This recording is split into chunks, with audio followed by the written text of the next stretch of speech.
Welcome to The Explainer. I am so incredibly excited to be your guide today because we're looking at what is absolutely, without a doubt, one of virtual reality's best ongoing experiences.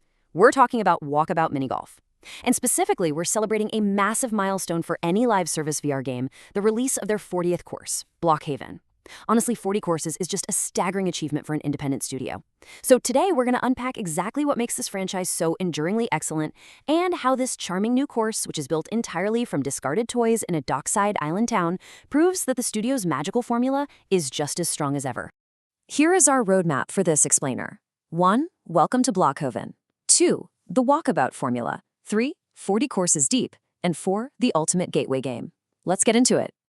Section 1. Welcome to Blokhaven, a toy box diorama.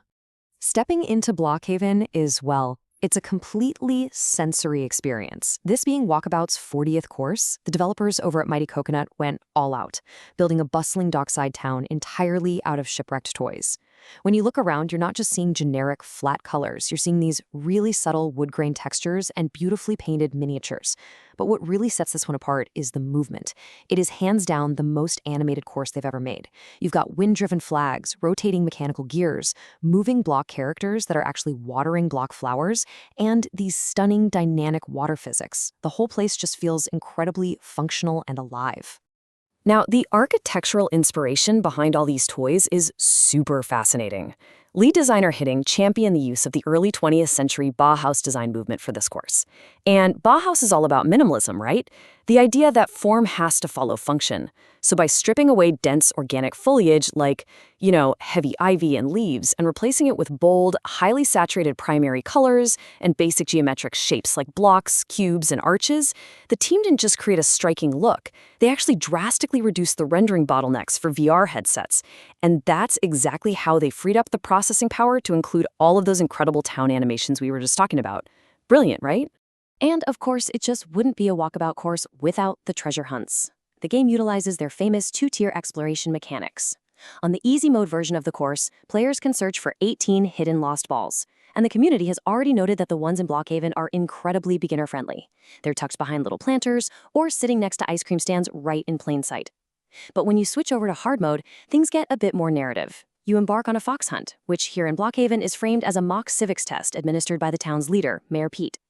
If you find all 5 of his hidden seals, you're rewarded with a custom block putter. It basically gives you the perfect excuse to explore every single inch of that Bauhaus geometry. Section 2. The Walkabout formula, why it works. So what is the secret sauce behind a Walkabout success when so many other VR sports simulations just kind of fail? Well, it boils down to 3 core pillars. First up, tactile precision. The physics are just incredibly accurate.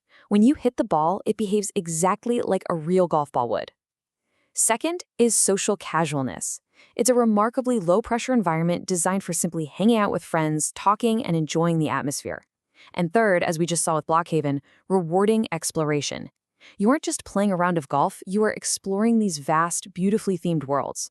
It's really the perfect combination of skill, socialization, and discovery. To really understand how this formula gets applied to level design, consider how Mighty Coconut has experimented with different experiential courses over the years. Take the psychedelic Meow Wolf map, for example. Some players actually found that course favored luck over skill because of the unpredictable, rule-breaking, ball-splitting prisms. Blokhaven, on the other hand, represents a total return to the core formula. Because of its blocky Bauhaus geometry, players have to rely on incredibly precise angles, satisfying rebounds, and predictable bank shots. It really emphasizes that tactile precision that hardcore fans absolutely love, while still remaining visually charming enough for the casual players. Moving right along to Section 3, 40 courses deep, studio and community. Let's be honest, the VR market is notoriously challenging right now. In early 2026, Mighty Coconut underwent a significant corporate reorganization. Their goal? To ensure they could remain a fully independent player-funded studio without having to take on venture capital or sell out to a massive parent company. To do that, they had to make some pretty tough choices. This resulted in a 25% reduction in their staff, laying off about 8 people while keeping 27 on full-time. They also shifted their annual release schedule, dropping from 7 new courses a year down to 6. It was a purely strategic pivot to align their revenues with the increasingly complex, highly animated courses they're building today. So the crucial question is, how did this restructuring actually affect the player? Well, Mighty Coconut fundamentally adjusted their pricing to right-size their massive catalog. The base game price went up from $14.99 to $24.99, but to provide immediate value, they permanently bundled 6 previously paid legacy courses directly into that base purchase. For the ongoing players, the price of new DLC courses, starting with Passport Hollywood and now Blokhaven, increased by just $1, moving from $3.99 to $4.99. Finally, to streamline their engineering pipelines and focus entirely on VR, they sunsetted development for the mobile iOS version of the game. Now, normally, you'd expect a price hike to cause massive community backlash, right? But what's truly incredible here is the community sentiment, because creator Lucas Martel and the whole team were completely transparent about the harsh realities of VR development and their desire to stay independent. The goodwill from the community was just overwhelming. As Reddit user TankTack83 perfectly summarized it, I'd happily pay the $5 to help keep that game alive with fresh new content. Player retention and ongoing purchase rates have remained incredibly healthy. It just proves that when a studio genuinely respects its audience, the audience will gladly fund the art. And finally, Section 4, the ultimate gateway game, hardware and comfort. Despite all the complex physics, the massive environments, and literally all the animations running at once in Blokhaven, Walkabout runs beautifully. We're talking a buttery smooth 90 frames per second natively on standalone headsets like the MetaQuest 2, 3, and Pro. You absolutely do not need a massive expensive PC rig to run this game flawlessly. It just works right out of the box. And beyond the pure performance, the social appeal of Walkabout is virtually unmatched. It allows up to 8 players to seamlessly gather in a private room.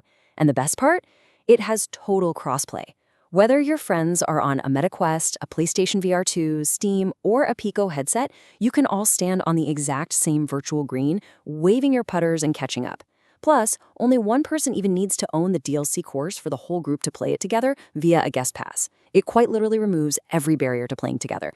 Walkabout is also exceptionally comfortable for non-VR players. Motion sickness is practically non-existent because you can teleport instead of having to walk smoothly.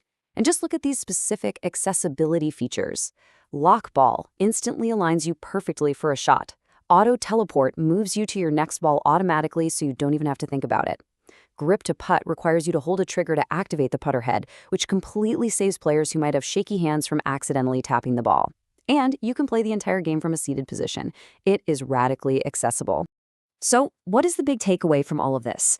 Walkabout Mini Golf is not just a game, it is an absolute masterclass in ongoing VR development.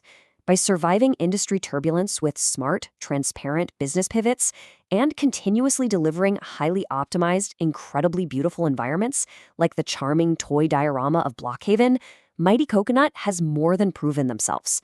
40 courses in, Walkabout Mini Golf remains the undisputed gold standard for VR sports and social games. Blokhaven doesn't just keep the streak alive, it builds upon it. And that brings us to the end of our explainer today. But before we go, I want to turn it over to you, the community. The roster of courses is huge now. What is your all-time favorite Walkabout Mini Golf course? And looking ahead, what crazy, beautiful, or relaxing theme would you love to see them tackle for course number 41? Sound off in the comments below. I seriously cannot wait to read your ideas.